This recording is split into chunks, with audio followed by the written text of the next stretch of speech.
In 1938, following the fateful night of broken glass, 30,000 Jewish men were sent to any number of concentration camps. And while the world looked on through the shattered windows of the Nazis' caper, it took 2 years for the camp's atrocities to make the Times front page paper.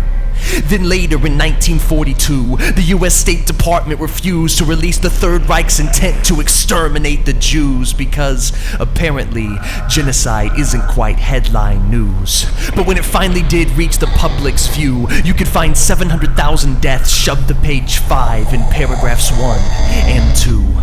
Compare this to 2009 when Nida Agal Sultan was shot at an Iranian election protest and died. A shaky cell phone video sent her last breaths worldwide, and she was trending on Twitter before the end of the night. Millions of views just 1 day later, and Iran's unjust election protest headlined every paper.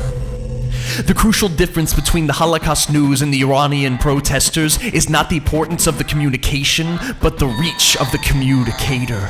We are now frictionless neighbors, world news curators, cultural translators, censorship invaders, content creators. We are the printing press every second. We are citizen journalists, just look at past and current events.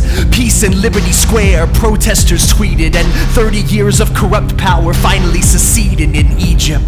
The Libyan voiceless had their voices lifted as Facebook groups and YouTube views sent their dictator into refuge. The bloody summer in Kashmir, India sent residents into house arrest diaspora. But locked doors and excommunication can't stop the roar of connected social communication.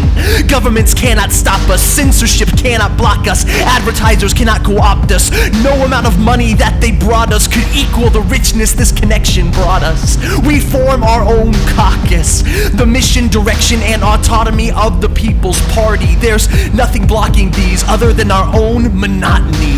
We are the democracy, voting with our views, owning our own news, uploading our voice as we choose which goods, services, and resources to use. We've only just lit the fuse, but this movement is set to explode. We can slip love letters under the Palestinian wall, hurl compassion grenades over the Gaza Strip, stand in solidarity around North Korea's 22nd camp, track, expose, and rally against the LRA halfway around the globe. And with this marriage of connected people and hope, we have only just begun to elope. So let us not simply cope with the upward curve of our connected slope, but let us use this radical rope to bind together all the pieces of our broken globe.